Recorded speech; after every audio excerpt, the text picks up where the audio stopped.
या गोष्टी ऐकू ऐकू आपली लेकरं मोठी होतात. अजून आप्पाचा विषय लई, आपाकडं क्रेडिटचं, आपाचं घरात नाही, आपाचा बाहेर नाही.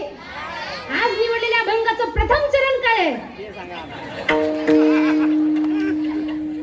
अजून आपल्या लेकरांची मंत्र कोणती आहे? सचिन. त्या मोबाईल मध्ये काय पाहू पाहू आपले लेकरं मोठे होतात. आज माता पित्यांना विचारलं कसा मुलगा पाहिजे, म्हणतात छत्रपती शिवाजी महाराजांसारखा मुलगा मला पाहिजे. फुकटात मिळणार का? छत्रपती शिवराय जन्माला यावे यासाठी काय करावं लागते? आपल्या पोटी शिवाजी महाराजांसारखा मुलगा पाहिजे म्हटलं तर संस्कार सुद्धा त्यांना तसे द्यावे लागतात. आपल्या आणि शिवाजी महाराजांच्या संस्कारांमधला एक फरक तुम्हाला सांगते बघा.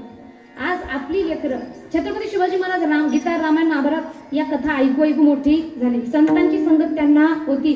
संत तुकाराम महाराज नावाचे संत आपल्या भागामध्ये आहेत आणि म्हणून त्यांना सुंदर असा नजराना पाठवून संत तुकाराम महाराजांच्या दर्शनाकरता स्वतः महाराज गेले होते. याचं प्रूफ म्हणजे स्वतः तुकाराम महाराजांनी सांगितले होते. उल्लेख असा येतो की शिव तुझे नाव ठेविले पवित्र छत्रपती सूत्र विश्वाचे की. आणि जो नजराना पाठवला होता तो त्यांनी परत पाठवला. सोने चांदी आम्हा मृतिके समान, माती मुले आम्हाला याची गरज नाही. तेव्हा आम्ही सुद्धा लढाई सोडून तुमच्यासारखं भक्ती मारायला लावू का? संत तुकाराम महाराज म्हणतात नाही, भक्ती शक्ती दोन्हीची ताकद या जगाला दिसली पाहिजे. आम्ही भक्ती, तुम्ही शक्ती, आम्ही भक्ती मार्गाने सर्व जनतेला जागृत करणार आणि जागृत झालेल्या जनतेला मावळ्यांमध्ये सामील करून तुम्ही हिंदवी स्वराज्य उभं करणार. भक्ती आणि शक्तीचा सगळ्यात उत्तम असं प्रतीक आपल्याला या दोघांमध्ये मिळून दिसतं. मग शिवरायांसारखा मुलगा पोटी जन्माला पाहिजे असेल तर आपली लेकरं तशी घडतील का? नाही. आपलं कसं झालं? काम है बुरे बुरे और तुम स्वर्ग जाने की बात करते हो. पेड़ लगाया बबुल का और तुम आम खाने की बात करते. वाईट कर्म केल्याच्यानंतर स्वर्ग मिळणार का? बाभुळीचं झाड लावल्याच्यानंतर आंबा खायला मिळणार का? नाही. मग केले कर्म झाले त्याची भोग आले उपजले मी न्यायचे. किती संत म्हणतात जैसे ज्याचे कर्म तैसे फळ देतो ईश्वर. जैसे ज्याचे कर्म तैसे फळ देतो रे ईश्वर. मग आज आपण आपल्या मुलाबाळांना काय शिकवून मोठं करतोय? लहानाचं मोठं असताना त्याच्या तोंडापुढं आहे मोबाईल आणि त्या मोबाईल मध्ये गीता लावून देतोय, भागवत लावून देतोय, संत चरित्र, आपल्या इतिहास नाही. आपण काय लावून देतोय? आहा टमाटर बडी मजेदार. वा. अजून आपण काय लावून देतोय? आलू का चालू बेटा, बैंगन की टोकरी में चिव चिव चिमनी. या गोष्टी आपण त्यांना शिकून शिकून मोठं करतोय. एखाद्या माता पित्यानं म्हटलं ना लहानपणापासून ओम नमः शिवाय रामकृष्ण या मंत्राचा जप द्या. बरोबर बाबा? लहानपणापासून संस्कार लागले तर मोठेपणी त्याने आपोआप चांगल्या मार्गाला लागतील. कारण कुंभार मडकी घडवताना भाजल्याच्या नंतर घडवू शकतो का? नाही. ओली आहे तोपर्यंत काय आहे ते, भाजल्याच्या नंतर काही नाही. मग मुलं बाळांना जेव्हा संस्कार देतोय लहान आहे तोपर्यंत संस्कार आहे, मोठी झाल्याच्या नंतर काही फायदा नाही. मोठी झालं नाही ठोकायचा प्रयत्न केला फुटून जाते. मग ते म्हणते मायबाप गेले चुलीत निघलो प्रेमासोबत पळून. चूक कुणाची? कारण आपण त्यांना काय शिकून मोठं केलंय? रामकृष्ण ही मंत्राचा जप म्हटलं तर मायबाप वर्ग काय म्हणतात? नाव नाव नाव this time is only and only for education. हा वेळ फक्त आणि फक्त शिक्षणासाठी आहे. मग आपली लेकरं इकडे ओम नमः शिवाय म्हणणार नाही, रामकृष्ण हरी म्हणणार नाही. मग आपली लेकरांचे मंत्र वेगळे. कोणते? चिंटवाक हे मंत्राचा जप करतात. अजून आपल्या लेकरांची मंत्र कोणती आहे?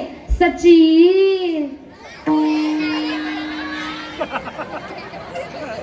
रस्त्याला ये म्हणलं मग. या गोष्टी ऐकू ऐकू आपली लेकरं मोठी होतात. अजून आप्पाचा विषय लई, आपाकडं क्रेडिटचं, आपाचं घरात नाही, आपाचा बाहेर नाही. आज निवडलेल्या अभंगाचं प्रथम चरण काय आहे? पुढं पाठ माग. आता चूक मुलांची एका पिक्चर मोबाईल टीव्ही दाखवणाऱ्या आई वडिलांची त्यांनी जन्मल्याच्या नंतर डायरेक्ट मोबाईल पाहून पाठ केलं का? नाही. बरं, आपल्या लेकरांना फक्त वाईटच पाठ आहे असं नाही, आपल्या लेकरांना चांगलं सुद्धा पाठ आहे. मुलांना सर्वांनी म्हणायचे, बोला बरं. रडू नको बाळा, पाण्याला जाते लोण्याचा गोळा, खायला देते. वा वा, क्या बात आहे. मला सांगा, त्यांनी चिंटबाग डमडम म्हणल्याच्या नंतर तुमच्या मनाला सुकून वाटला का? रडू नको बाळा म्हटल्याच्या नंतर वाटला? गवळण म्हटल्याच्या नंतर? तर आपण जर वेस्टर्न कल्चरचे संस्कार आपण आपल्याच मुलांना देत असेल तर आपली मुलं बाळ चांगले शिकून मोठं झालीच नसेल तर अपेक्षा चांगल्या करून फायदा आहे का? नाही. मुलांना श्रवण बाळासारखी सेवा करावी वाटत असेल, मुलांना प्रभू श्री रामासारखी सेवा करावी वाटत असेल, मुलाने छत्रपती शिवरायांसारखं घडावं असं वाटत असेल तर आधी मुलांना स्वतः मासाहेब जिजाऊ पुढे होऊन तसे संस्कार द्यावे सुद्धा लागतील. फक्त तिथं काहीही मिळत नाही. मग आपण म्हणतो जा ना बघ टीव्ही, बघ पिक्चर. का? मी एकुलता एक, पाटलाचा लेख बसतो डोक्यावर. पुढची म्हण आहे ती सर्वांना पाठ आहे, मला सांगायची गरज नाही. मग हे प्रत्यक्ष जीवनामध्ये घडणाऱ्या घटना आहे महाराज. तुम्ही बघा ना, आज आपलं लक्ष आपल्या घरातल्या मुलांकडे आहे का शेजारच्या घराच्या मुलांकडे? शेजारचा मुलगा कोणत्या मुलीला बोलतो सर्वांना माहिती. शेजारची मुली कोणाला बोलते सोडा, कोणासोबत पळून जाण्याच्या मार्गावर आहे हे सुद्धा सर्वांना माहीत आहे. पण आपल्या घरचं लेकरू कुणाला बोलतं कुणाला माहीत? कारण आपल्याला काय वाटतंय, माझं गुन्हा गोविंद आहे.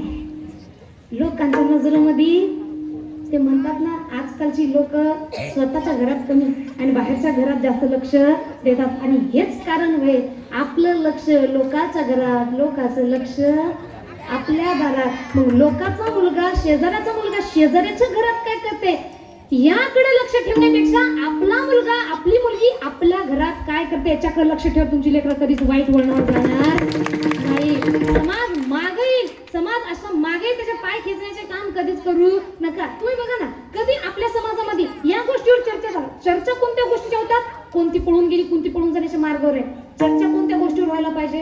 अगं गावामध्ये एक मुलगा आहे, मुलगी आहे, हुशार आहे, परंतु पुढचं शिक्षण घेण्यासाठी आर्थिक परिस्थिती चांगली नाही. चला बरं, गाव पातळीवर मिळून चर्चा करू, सर्व मिळून चर्चा करू. तो मुलगा, ती मुलगी स्वतःच्या पैशावर शिकू शकत नाही तर काय झालं, आपल्या गावचा मुलगा आहे, आपल्या गावची मुलगी आहे, चर्चा करू, मिळून सर्वजण बोलू, वर्गणी निर्माण करू आणि सर्वजण मिळून त्या मुलीला मुलाला शिकू. कारण एका गावातील एका मुलाचा विकास म्हणजे सगळ्या समाजाचा विकास झाल्याशिवाय राहत नाही. या गोष्टीवर कधी चर्चा होणार नाही. आपले चर्चेचे विषय फालतूच कधी पण राहणार. मग चांगल्या गोष्टींवर चर्चा करा. आजकालची लोक म्हणतात जमाना चांगला राहिला नाही, पण मी सांगते जमाना चांगलाच आहे, माणसं चांगली राहिली नाही. चूक कुणाची? ते म्हणतात ना, खुद के गुनाहों पर डाल के पर्दा, के खुद के गुनाहों पर डालकर पर्दा हर शख्स यहाँ कहता है कि जमाना खराब है. कुणीच खराब नाही. आता बरेच जण सांगा म्हणतात आजकालचा हा नेता चांगला नाही, तो नेता चांगला नाही, पैसा कमवायच्या मागे लागलाय, प्रजेकडे लक्ष देत नाही, फक्त निवडणुकीच्या टायमाला येतात, नंतर आमच्याकडे लक्ष देत नाही. आता सर्वजण म्हणतात या चूक नेत्यांची आहे, पण मी म्हणते यात काही ना काहीतरी चूक आपल्याची सुद्धा आहे. आपल्याला त्यांना नाही येत घरी इथं पाहत नाही म्हणायचं काय अधिकार आहे महाराज? मतदान देताना थुका लावून मोठा नोटा मोजणारे माणसं आपण. नंतर वाईट आता सुरुवात कुणी केली? आपण. कधीतरी आपण चांगला व्यक्तिमत्व पाहून निवडून दिले का? नाही. आज असं प्रत्येक व्यक्तीला माहित आहे, चांगला एमएलए पदासाठी निवडणुकीला उभं राहायचं असेल तर त्याच्याकडे आधी बँक बॅलन्स पाहिजे का वाटावा लागतो, तेव्हाच आपल्याला भेटेल. मग मला सांगा, मी जर आमदारकीला उभी राहिली, मला तुम्हाला पैसा वाटायचा आहे, आता मी तुम्हाला वाटला पण मला काढायचं आहे, मग मी कुणाकडून काढल? तुमच्याकडूनच काढणार आहे, म्हणजे तुमच्याच काढणार आणि तुम्हालाच पुन्हा देणार सुद्धा आहे. आता हा साधासा विषय कुणालाही लक्षात येत नाही. मग विकासाच्या मुद्द्यावर आपली चर्चा होतात का? तुम्ही बघा, हा म्हणतो माझा नेता चांगला, तो म्हणतो माझा नेता चांगला. मी म्हणते तुम्ही पक्षाकडून राहा, तुम्ही आपल्या नेत्यांकडून पण राहा, पण गावातील प्रत्येक कार्यकर्त्याचा कोणत्याही पक्षाचा असला तरी त्याचा एकच मुद्दा असला पाहिजे, माझ्या गावाचा, माझ्या समाजाचा विकास, माझ्या देशाचा विकास. केवळ बदलाव घडणं शक्य आहे, तर बदलाव घडून येणे अजिबात शक्य नाही. लोक म्हणतात सरकार काही करणं गेली, सरकार खांद्यावर लाईट लावतात, आपल्या लोक तेच काढून घरात नेऊन सोडून लावतात. सरकारची चूक आहे का? नाही. आणि जेवढे अत्याचार व्हायले, सर्वजण म्हणतात सरकार काही करणं गेली, सरकार काही करणं गेली. या अत्याचारांना सरकार थांबवू शकत नाही. या अत्याचारांना थांबवण्याची ताकद फक्त आणि फक्त संस्कारांमध्येच आहे, सरकारमध्ये नाही. बघा, आम्हाला लहानपणापासून एक सवय, एखाद्या दुकानामध्ये गेलोय, 10 रुपये दिले, 9 रुपयाचं सामान घेतलं आणि 1 रुपया जरी तिकडून एक्स्ट्रा आला ना तर तो सुद्धा परत द्यावा लागतो. आमचे आजोबा म्हणतात, किती जरी झालं मेहनतीचं घ्या, हरामाचा पैसा दिसल पण तो टिकणार नाही. आज आपल्याला वाटतं ना 2 नंबरचे काम करणार आहे, काय त्याचा पैसा काय काय मोठा आहे. हे जी मोठी लोक आहेत ना महाराज, यांच्यावर कर्ज सुद्धा मोठंच राहतं बरं का. फक्त एवढं की आपल्याला त्याचे बंगले दिसतात, त्यांच्या घरी येणारी नोटीस दिसत नाही. आणि जर एक फाईल मागे ओपन झाली होती, जे सर्व म्हणतात एप्स्टीन फाईल्स काहीतरी. आता ती फाईल पाहिल्याच्या नंतर मला खरं खोटं मला माहित नाही, तेवढं काही मी त्याच्यावर पूर्ण विचार केलेला नाही, पण जे सोशल मीडियावर आले ते पाहून मला फक्त एक वाटले.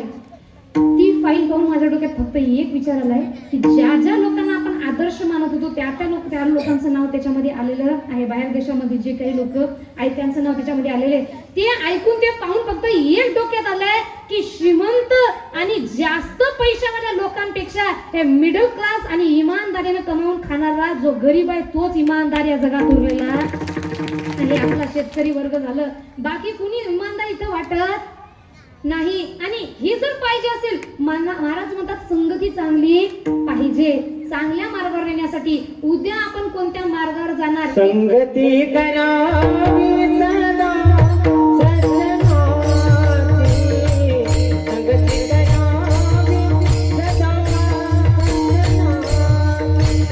संगती करावी सदा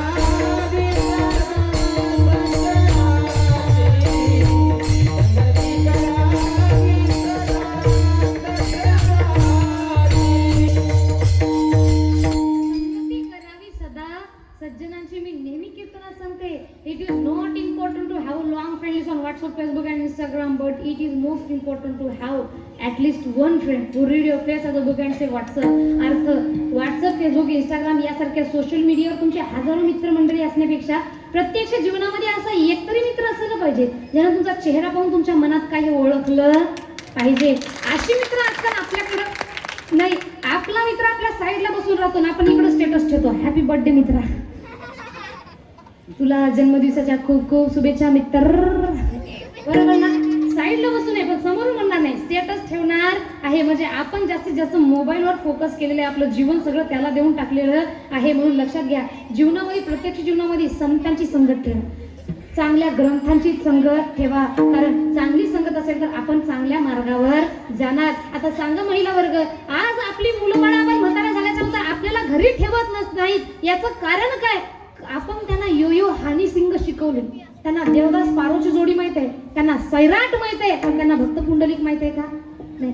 भक्त पुंडलिकाने काय केलंय? अहो, फक्त आई वडिलांची सेवा केली आणि आई वडिलांची सेवा केल्यामुळं अखिल ब्रह्मांड नायक त्यांच्या दारामध्ये कमरेवर हात ठेवून युगे 28 झालं उभे आहे. परंतु हा विषय आपण आपल्या मुलांना कधी शिकवलाच नाही, तर आपल्या मुलांना आई वडिलांची किंमत कळेल का? नाही. मग आपल्या मुलांना लहानपणापासून भक्त पुंडलिक काय हे समजावून सांगा, काय राहते आई वडिलांची सेवा हे समजावून सांगा. कथा कीर्तनामध्ये आणत जा. मला आनंद वाटला आपल्या सर्व गावकरी मंडळींचा की लहानापासून मोठ्यापर्यंत प्रत्येक आईने आपल्या मुलाला इथं घेऊन उपस्थित झालेले आहेत. सर्व महिलांसाठी जोरदार काय. आणि अशाच प्रकारे सर्वांनी आपल्या मुलाबाळांना कीर्तनामध्ये आणत राहा, कथेमध्ये आणत राहा. भागवतगीता काय, अहो बऱ्याच जणांना भागवतगीता आणि भागवत महापुराण मधला फरक सुद्धा माहीत नाही. कृष्णाच्या गोष्टी म्हणजे गीता का म्हणतात? नाही. भगवान श्रीकृष्णाने अर्जुनांना सांगितली ती गीता, आणि भगवंतांच्या लीलावतारांचं वर्णन आहे, 24 अवतारांचं वर्णन जे केलेलं आहे ते म्हणजे श्रीमद भागवत महापुराण. इथपर्यंत आपल्या लोकांना समजावून सांगायला पाहिजे. अहो बघा, आपल्या ख्रिश्चन बांधवांना माहिती आहे बायबल म्हणजे काय, आपल्या मुस्लिम बांधवांना माहित आहे कुराण म्हणजे काय, पण आपल्या धर्मग्रंथ काय आहे आपल्याच मुलांना माहित नाही. त्यांचं 4 वर्षाचं मुलगा कुराण पडतं, बायबल वाचतं, आणि आपलं 20 वर्षाचं 40 वर्षाचं झालं तरी मी देवाला मानत नाही म्हणून फुकट गावभर फिरत राहतं. म्हणून आपण लहानापासून त्यांना हे संस्कार द्या. आज जर आपण त्यांना आपल्या धर्माचा संस्कार नाही दिला ना, दुसऱ्या धर्मवाले त्यांना त्यांच्या धर्माचा संस्कार देऊन त्यांच्या धर्मामध्ये घेऊन जातील. मग वेळ आहे तोपर्यंत सुधरा. आपल्या मुलाबाळांना आपल्या धर्माची शिकवण द्या. आपला धर्म काय हे समजावून सांगा. दुसऱ्या धर्माची टीका करू नका. कुणाला वाईट म्हणण्याचा आपल्याकडे अधिकार नाही, पण आपल्या धर्माची शिकवण आपण त्यांना देण्यासाठी सज्ज असायला पाहिजे म्हणजे पाहिजे. आणि हे होणार कधी? जेव्हा आपण संगती संतांची ग्रंथांची चांगल्या संत साहित्याची ठेवेल. म्हणून महाराज म्हणतात न लगे मुक्ती नको, धन नको, संपदा नको, एक दे संत संगती सदा एवढं द्यायचं. तुका म्हणे गर्भवासी चुके घालावे आम्हाची सुखरूप. आम्हाला गर्भवासी, आम्हाला कशाची भीती वाटणार नाही. हा झाला अभंगाचा पूर्णतः भावार्थ.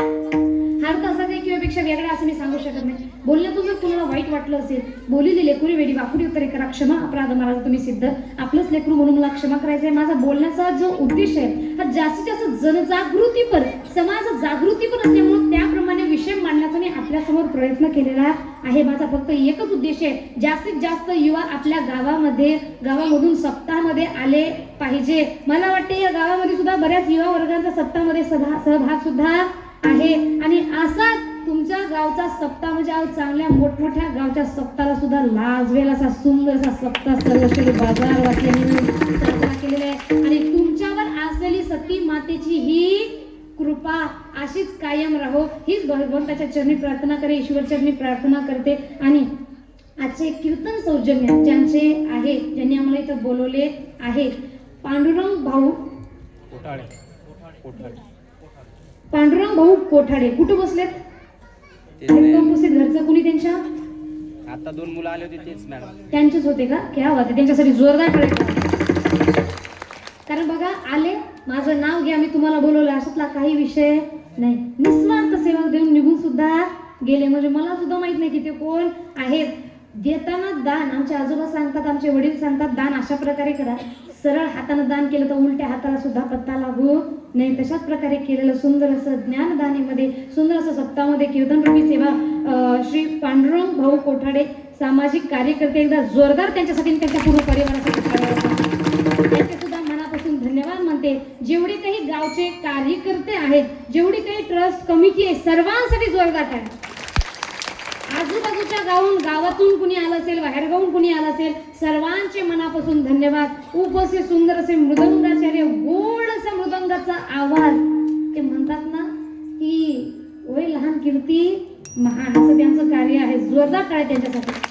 जेवढे काही सुंदर असे गायनाचार्य उभे आहेत, त्यांच्या पुढं त्यांचा मोठेपणा करणं म्हणजे कसं आहे, आपला स्वर बरोबर नाही, त्यांना सुंदर सांगणं म्हणण्यासारखं झालं. लहान लेकरांना त्यांच्या पुढे आम्ही गायन करणं म्हणजे लहान मुलांना मोठ्या माणसापुढे बोबडं बोलण्यासारखं आहे. एवढं सुंदर स्वरामध्ये कुठेही स्वराला न सोडता अगदी गोड असं गायन त्यांचे सर्वांसाठी जोरदार करायला.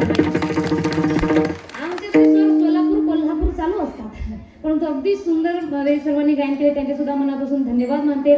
बाबाचे आपले चोपदर बाबांचे त्यांचे सुद्धा मनापासून धन्यवाद मानते. आमच्या विनेकरी ताई त्यांच्यासाठी सुद्धा जोरदार करा. सर्व वारकरी मुलं लाभलेली सुंदर अशी साऊंड सिस्टीम त्यांच्यासाठी सुद्धा जोरदार करा. आणि आपल्या सर्वांचे लाडके, आपल्या भागाचे वैभव हरिभक्त पर्यंत पवन महाराज खोडे, एकदा जोरदार करायचे त्याच्यासाठी. अगदी गोड असे एक श्रीरामाचे भक्त, पवनपुत्र हनुमान आणि सुंदर असे आपल्या वारकरी संप्रदायाचे भक्त